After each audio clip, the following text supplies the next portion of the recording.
Welcome to CISO's Insiders podcast, powered by GRC Consulting. In this podcast, we'll be interviewing leading CISOs and security leaders in the industry for light, eye-level conversations. Here, they share advice and tips, talk about their biggest accomplishments and failures, favorite drinks, key influencers, and much more. We encourage you to walk away with at least one insight that will help you better yourself or your business. Thank you for joining us, and we hope you enjoyed today's episode. For more content, please check us out on social media. Welcome, everybody. Today I'm speaking with Stephanie Roberts. Stephanie is the Vice President of Infrastructure as well as the CISO of EmployBridge. Stephanie, would you like to give us a quick introduction about yourself? Absolutely. So thanks for having me on the podcast today. I'm excited to be here. So as you said, I'm currently the CISO and Vice President of Infrastructure and Operations at EmployBridge, which is the largest U.S. light industrial staffer. I have been in technology for more than 25 years. I'll just leave it at that. And I've worked in almost every area. So it's been really nice to kind of grow and evolve over the years as technology has changed. I consider myself a fixer, both in my personal and professional life. Outside of work, my husband and I buy older homes and we fix them up. And professionally, I enjoy coming into teams and creating cultures that value diversity and collaboration, which drive successful results. So again, thanks for having me. And thank you for carving out the time and taking some time to talk with me.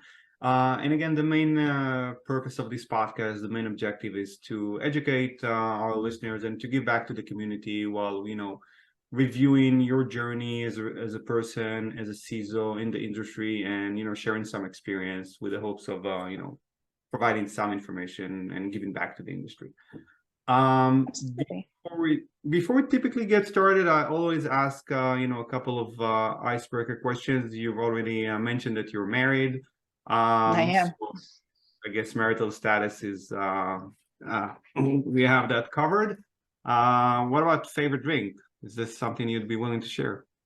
Oh, well, you know what? It's not going to be an exciting drink. So my favorite drink is iced tea.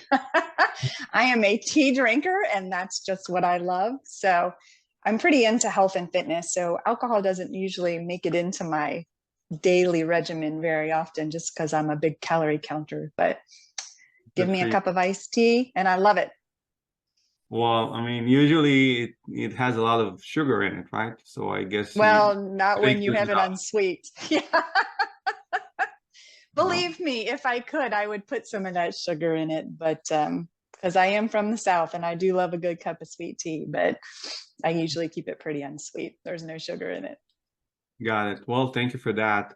Let's dive right in. Let's talk about how you began your career. If there's one thing you wish you'd known when you just started, what would that be? So I think the one thing that I wish I would have known was, for me, how challenging it was going to be to create cultures that really take advantage and value diversity.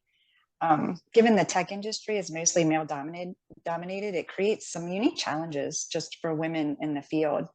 I started working in tech in my early 20s, back in the 90s, and trying to navigate things like building a family and having and caring for children and being a primary caregiver while trying to advance my career was pretty challenging. And, women just have to typically deal with things that men don't. And I've had some really silly comments made to me over the years about, when my children were young and I was breastfeeding them, I was told to pump more so I could work more. And, I was told that I was too pretty once and people think I'm dumb because of the way that I dress. And so there was just some unique challenges that I don't think people have a lot of visibility to, where you just kind of have to have a lot of perseverance and letting things roll off your back and patience and a lot of flexibility to succeed. And I think, I think over the past 25 years, things have really, really improved, right? It's so great to see the extra flexibility that people have, women and even men, right? I love the fact there's paternity leave now. That's so great. And I think there's, mother's rooms for people that go into the office. There's work from home. There's all this flexibility that didn't used to be there years ago. But, I still think there's a lot that we could do in the field to make women especially feel more supported in tech. Okay, that's a great feedback, and let me just expand on that. If there's like 1-2 things that you could recommend to employers out there, what would that be in your opinion? So one of the things that I like to see is, it's one thing. So I'm all about, I'm a really big advocate for diversity, right? Like I really like to build diverse teams and diverse cultures that honor that. But it's not just a numbers game, right? It's not just about like, oh, half of my staff is women. That's great. You have to create an environment where people feel safe about sharing their opinions and, sharing life events, right? Like we're all human. Life events happen regardless of what gender you are, regardless of what race you are, right? There are things that happen in the world. And I think creating a safe space where people feel comfortable being able to express what they're going through or what their needs are and making sure that they feel empowered and heard is super important, again, to create those cultures where everyone does feel welcome, where they feel safe, where they feel empowered, where they can speak up, they can be themselves. I think, that's the biggest thing that I'd like to see going forward is more of a focus, not on just on delivery, but how it's delivered, right? How we make the teams, how we actually do and shift the results. Yeah. And do you think that's also generational? Do you feel like, I feel personally that the younger generations are more, acceptable, more, I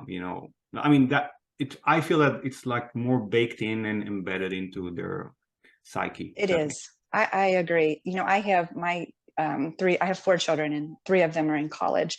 2 of them are actually cybersecurity majors. And, I see it, right? Like the way that they deal with each other, the way that they handle just differences in people is so much different than it used to be, right? In the 80s and the 90s and even early 2000s. I think it's really getting better. And I think companies are starting to see the need to have all of these flexible options to support the family unit, especially after the pandemic, right? Like it just really showcased the need to have a lot of flexibility in the way that we work.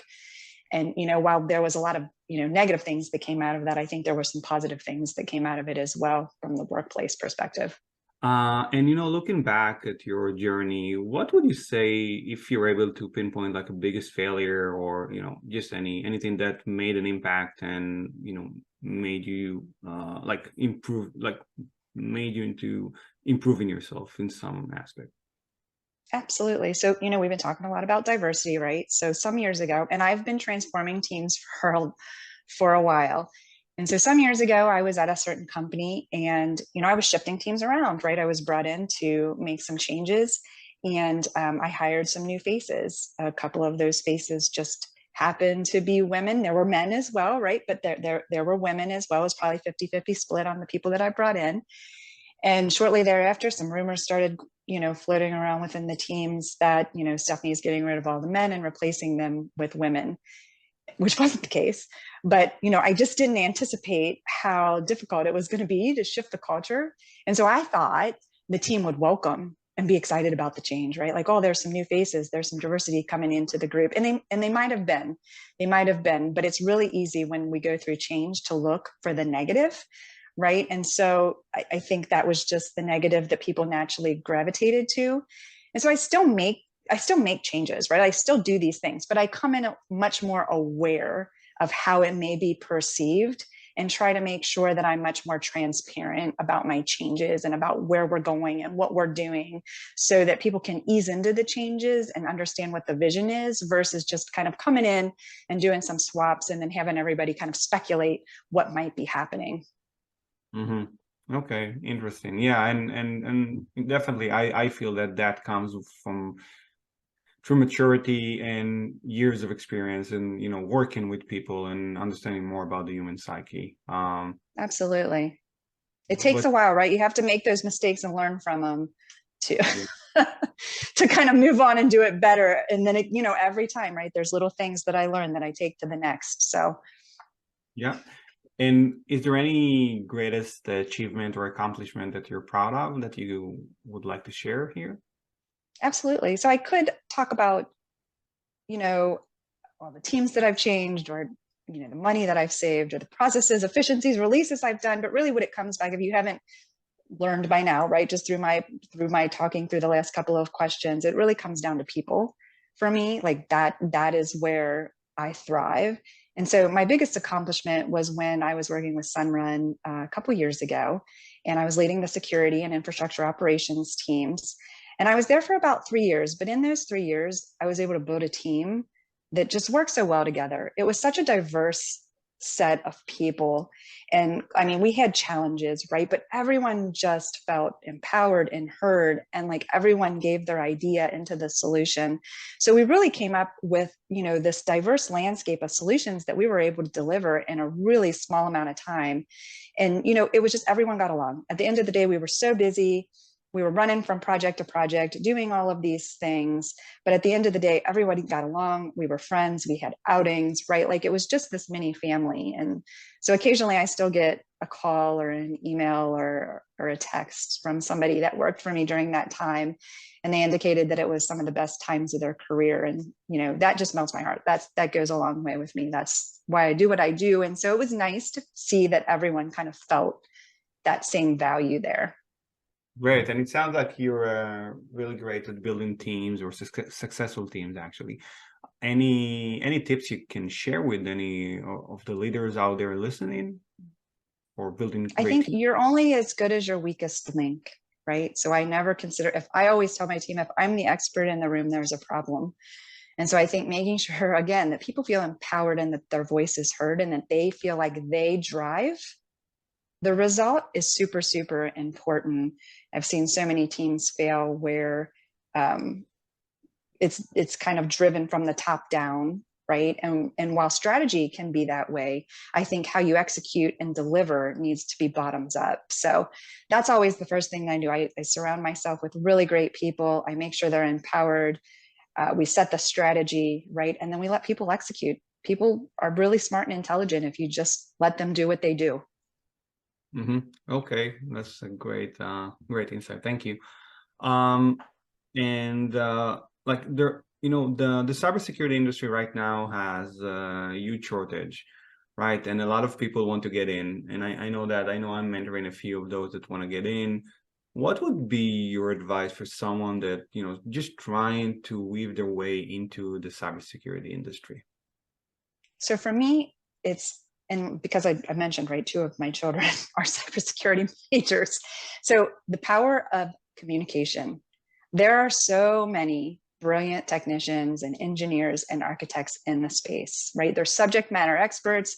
They know what they're doing. They have great ideas, but they just can't communicate. And in security, right, it's everyone's job. It impacts the entire organization. While InfoSec may have our controls and policies and tools that we use, without the group, right, without the company supporting and doing their part to keep us secure, it just doesn't work. And so not being able to work well with others is just a big problem, right? I've seen many well thought out plans and ideas fail just because people can't communicate their idea or work cross teams. So that's something that I really tell people, learn all the technical skill sets, make sure you understand, controls and policies, all the tool sets that you'll use, how they work together, but really, really, really focus on being able to communicate, because I think that's a differentiator in our field, is being able to take what's in your head and take the technical jargon out of it and get people to follow and do what's necessary to really secure the environment. Yeah, I agree. Communication is key, as well as marketing, in my opinion. Like, you need to market cybersecurity to other stakeholders in the company, and you probably know that, and you probably do it. Been doing it for a long time. What do you feel about the structure of how to position a CISO in an organization? As you know, there are 2 schools of thoughts. One would opine that the CISO should be under the IT organization or belong to the IT organization, where others think that the CISO should be reporting elsewhere.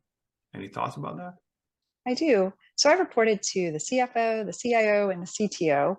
And in my opinion, I believe that the CISO should report directly to the CEO. I think the latest stats I saw for this year was that only 5% of the CISOs report to the CEO. And I think that's a disservice, right? More and more is going online, especially right after the pandemic. The cyber risks are growing exponentially day after day, it seems like. And if companies don't take the necessary steps and put the funding and the controls in place, bad things can happen, right? We see it all the time where things are ignored, money's not spent, and breaches occur. And then it's only after that time sometimes that companies take it seriously. So I think having the direct ear of the CEO and the board goes a really long way to making sure that you can execute your security program successfully, but then also just safeguard the business. I think it's just going to be, the role of the CISO is just going to keep expanding, right? Like just the risks, right? The change on a daily basis, it's hard to keep up with. And without having the board and the CEO support this, it's just going to be, it's not going to do the company any good. So while I that's my belief that they should report to the CEO, I think you can perfectly report to the CIO or the CTO and still report to the board and get your message heard. So in my opinion, it doesn't necessarily matter from a reporting structure, so long as that you have the executive leader's ear and that you can execute your program successfully. Mm-hmm. Yes, and looking back at your career, and you mentioned that you're 25 years in, approximately. What were the best resources that have helped you? Like, what was it? Professional courses, certifications, communication? Like, what do you do in order to improve yourself? So there's so much that changes every day in the cyber landscape. So making sure, one of the things that I like to do is start my day with kind of reading some briefs that I get, right? I like to stay up to date with I'll look at Krebs online and Data Breach Today. I'll watch Gartner webinars. I, read through Cyber Defense Magazine. I'm doing all of these things, right, to increase my skill sets and my knowledge of what's happening out there in the field today. But really the way that I have learned and used the best resources is, again, just surrounding myself by really smart people, right, that really know what they're doing, because everybody brings their unique skill set. And so when you surround yourself with really smart people, even if they report to you, there's so much that can be learned every day by the people that you're around. So I think sometimes they're the best resources to learn from, right? Like staying abreast of what's going on in the technology space, super important, but then also kind of just taking advantage of your network and taking advantage of you can see when you work with people what's good and what's bad, and kind of incorporating that into your style is really, really important. I think that's how a lot of people learn today, is just kind of by watching. And I definitely do, right? I see it, either I adapt it or I think I am never going to do that, right? That's not the way that I'm going to lead. That's not the way that I'm going to handle the situation. And I think you can kind of morph it into your own.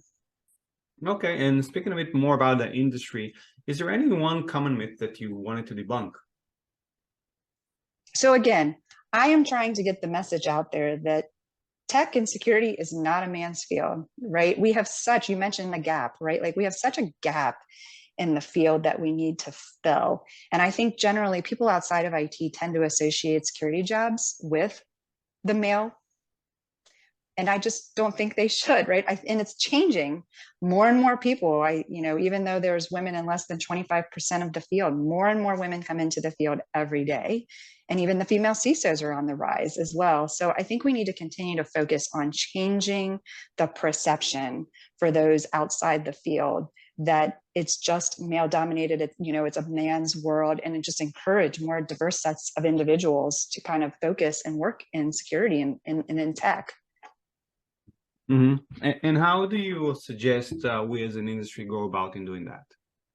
I think there needs to be more showcases of the females that are able to succeed. But I also think too, I think a lot of people tend to go into the field and then life happens, right? And I think there's a large percentage of people that drop the field after they've entered it because they don't feel part of a team, or they don't feel like they matter, or they don't feel like they can be both, especially if you think about women, right? Or even in today, right, with men. Most of us have families, and to be able to set up a culture where everyone knows that you can do both, right? You can have the balance, you can have a family, you can have a career, you can do it all. I think showcasing that and making sure that the stories are heard, that it is here, and making sure that leaders set up the cultures where people feel that is super, super important. I think one of the worst things that happens is that you get in meetings and on conversations and it's not a diverse topic, right? Like maybe it's about sports and maybe not everybody follows sports. And so you spend 10 minutes at the beginning of a meeting talking about sports and like you sit there, right? If you're not a sports fan and you don't feel like you can participate in the conversation. And not to say that you can't talk about sports, but to make sure you're even the topics that you talk about in your icebreakers or in your openings, right? Appeal to a diverse set of people are important. Okay, that's interesting. Yeah, I would reach out to you offline to talk more about that specific issue because it's of interest to me. Shifting gears, speaking a bit more about the industry as a CISO in Europe, and we've probably talked with other CISOs in the industry. What are the main concerns generally that CISOs in the industry have these days? So the biggest concern that I think we have as CISOs is filling the gap. I think we're short, 3 million workers in 23. And so growing and attracting the next generation of talent in cybersecurity needs to be at the main focus. Getting people to stay is super hard because it's so easy for a great security engineer or a security architect to go elsewhere. So we need to make sure that we have new opportunities for graduates that are coming out of school with cybersecurity degrees. We need to make sure that we have the diverse set of people, right, willing to pursue it. We need to make sure that our teams feel supported. We need career paths. We need to make sure we match market rates, right? There's so much that goes into making sure that we have qualified talent that stays with us, right? Because like I said before, it's really the team that makes the success, right? As leaders, we set the strategy, we kind of set the vision and direction, but the people that execute are really what make us achieve success. And so our ability to attract and retain talent should be everyone's main focus, especially when there's such a gap. We're all competing for the same resources. And making sure that we're able to fill those, in my opinion, should be the greatest concern that we have, because without the people, right, our ability to execute just diminishes. Mm-hmm. And as a follow-up, I've seen a lot of job descriptions out there. Most of them ask for a lot, even for an entry-level position. Just consider like a SOC analyst, or most of these positions out there, they ask for like 2-3 years of experience, of a bunch of certs to be held by the applicant, and so on. Do you think there's anything we could do as an industry to help bridge the gap? Because obviously, there are so many people out there that are talented, but might not have a certification, might not have the experience. So to me, this is like a dissonance, and I'm trying to see if there are any way we could help bridge that gap. What's your opinion? Yeah, I agree as well, right? Like I said, my kids are coming out as cybersecurity grads in the next year or two, and they're looking at these postings, and I am like, wow, how is it that we all expect experience? But yet, we have all of these kids that are coming out of school. How are they going to get into the field, right? They have school experience and they are learning. But I do think we need to do a better job of hiring. And we like to do this at EmployBridge, right? So we will take, a lot of times we'll take from the help desk, right? People that have worked in the help desk but have been studying cybersecurity, we'll take them and move them over to a SOC analyst because they have technology experience, and we can easily start building up all of the security work that they've learned in school. So I think that's one way, right? But I do agree that we need to do a better job of making opportunities for the grads that come out. I think the internships are great, and I'd like to see more companies do more internships because I think those have flourished, right? It's how I got into the field so many years ago. I was an intern that then later turned into full-time employment. And I think without those positions and without the ability to kind of come in with some school knowledge and maybe some tech knowledge and then kind of work your way up, we do everyone a disservice. So I'd like to see the job descriptions changed. I'd like to see more job descriptions and positions posted for the lower level, entry level folks so that we can kind of groom them up to be something. And I'd like to see, more internships at companies as well. So, I think that's really, really important. Okay, thank you. And talking a bit more about the role of the CISO nowadays, and I know you mentioned communication as being key. Other than that, what are the most important skills, in your opinion, a CISO should have? I think communication, but then skills.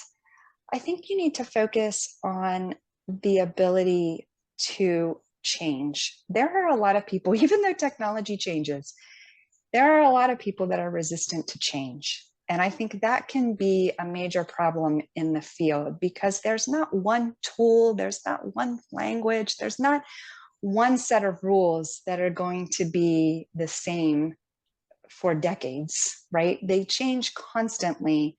And a lot of people, change causes a lot of anxiety. And so I think not only do you need to communicate, but you need to be able to be adaptable and flexible because change is constant in our space today.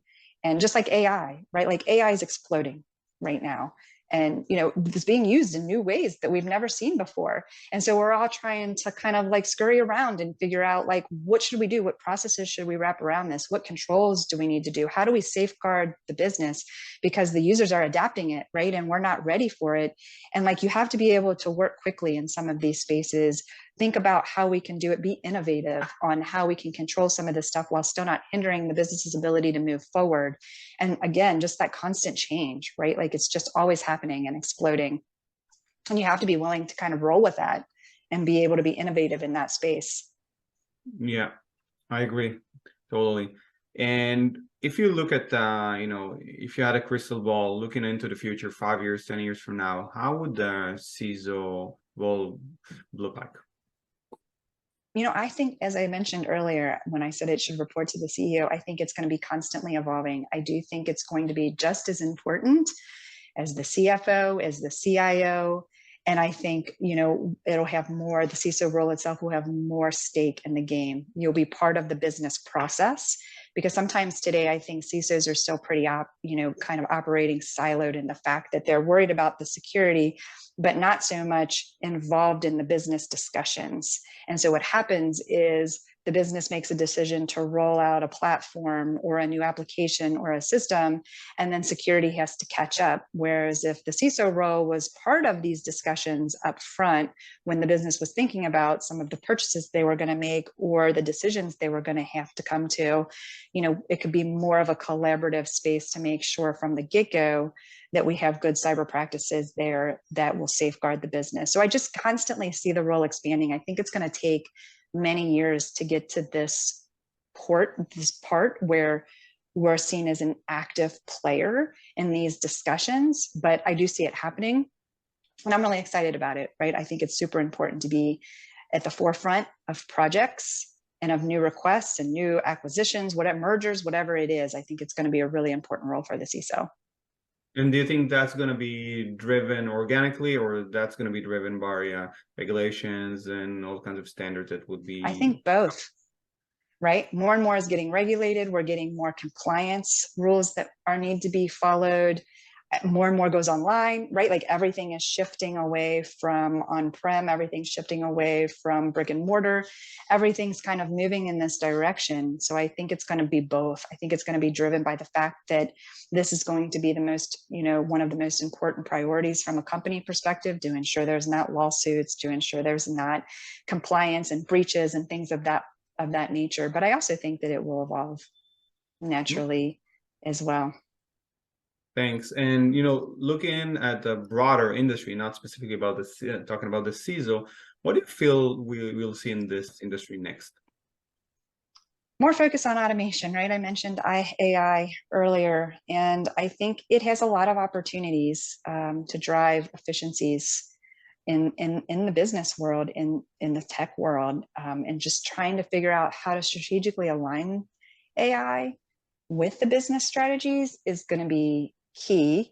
And from a security perspective, we need to know how to secure those so that everybody is not putting in any kind of proprietary or PII in there. But I think incorporating AI in the use of lots of different, technical departments or business departments and doing more with less, right? That's always been kind of the mantra of us trying to do cost savings, is doing more with less, doing more automation. I think that's what we're going to see in a lot of places. And, it's kind of exciting to see how AI evolves in this space to help drive those. And, talking to, I mentioned some mentees out there and just young professionals. I know a lot of them are following any CISO that's out there on social media and, providing some educational stuff. Who do you as CISO follow, if there is anyone in particular? Yeah, of course. So I follow other CISOs, right, and CEOs, people that I've known for years in the industry. But other people that I kind of take inspiration from is, I follow Richard Branson because I think where he came from and what he built is pretty amazing. I don't know him personally at all, but he seems to be leading from a people-focused center, which I always appreciate.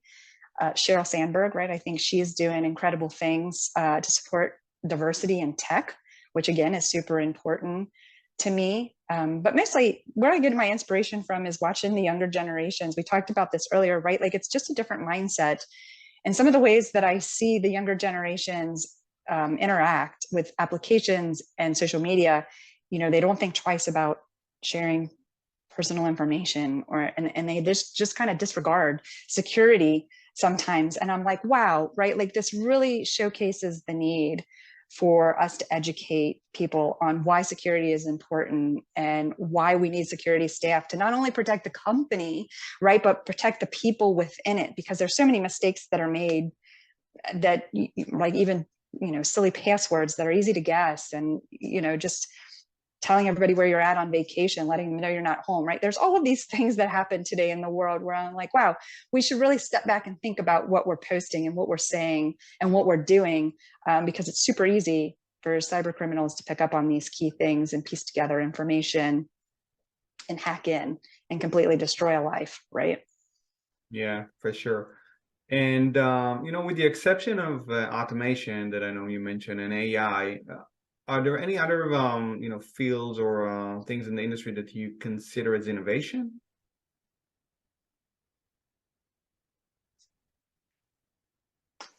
For me, innovation just means making sure that we stay up to date with where we are. I don't know that I ever want to be the front runner of anything new that comes out, right? But I want to make sure that we're innovative enough to where we spend our money, we get our ROI from it. We have a ton of tools in the space. And when you buy a certain tool for a certain use case and then only implement it for that use case, that's not very innovative, right? All of these tools have so many things that they could be doing. And innovation lies in the ability to take some of these tools, to take some of these controls, to take some of these policies and apply them in places where you didn't think they could be applied. We all want to make sure that we spend our money wisely and that we don't overspend or over duplicate things that we have.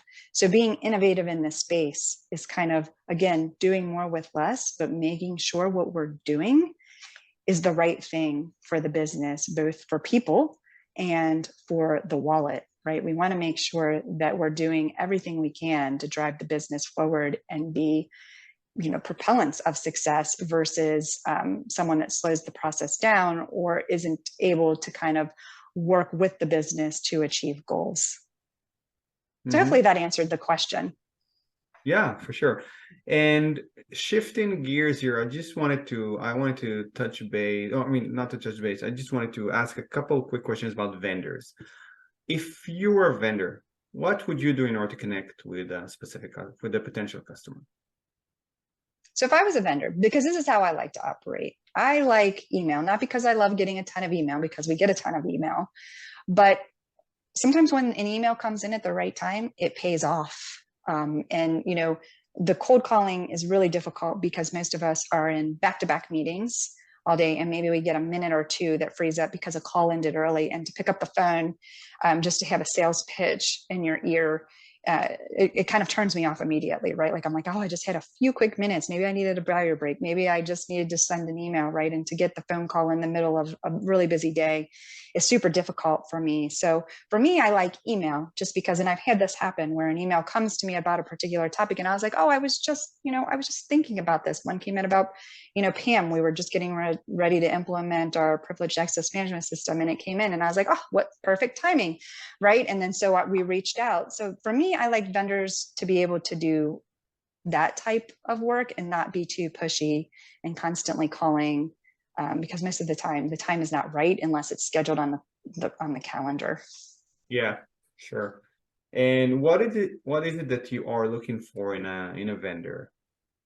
A good partner, right? Someone that doesn't see us as a number, someone that values the relationship, understands what the company is doing, what the problems I'm trying to solve, that helps build solutions versus just selling a package. I cannot stand it when, we just get the typical cookbook of, you've just taken out company B and replaced it with company A when that doesn't apply to us at all, right? Sometimes we're not even doing that or we're not even in that business. So for me, it's about the partnership that they would bring to really work with us to deploy a really good solution and a really good package versus just, the menu of services that you can have. Sure. We're almost at the tail end of episode today. What's the best way to connect with you online? I think LinkedIn. LinkedIn? I stay pretty active on LinkedIn. I'm always on there looking at the different articles or staying up to date with what's happening in the communities that I follow. So I think that's a really good way. Okay, great. And one final question that I always like to ask: if money was never an issue, would you do anything different in your life? No, I wouldn't do anything different. However, I would, if I had unlimited funds, I would totally, build a few houses in my favorite places to visit, hire a chef to cook for me and my family. But, I would still look for ways to help others. I'd invest a lot more in my executive coaching business that I'm starting. I'd grow some of the family businesses that we have.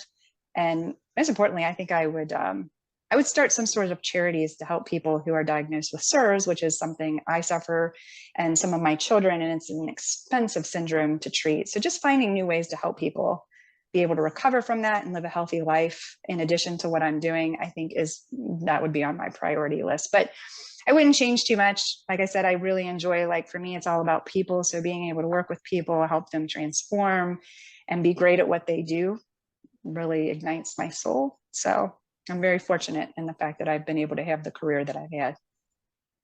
That's amazing. Thank you so much for sharing that. Any final notes, anything else that you wanted to add? No, thank you so much for, talking with me today. I've enjoyed our chat. Hopefully people find some of the topics interesting. And again, I'm all about making sure that we create an environment where we honor and value diversity, right? Make sure that we can get more diverse thinking into the field and come up with greater solutions. So thank you again. Thank you, Stephanie. Thank you so much.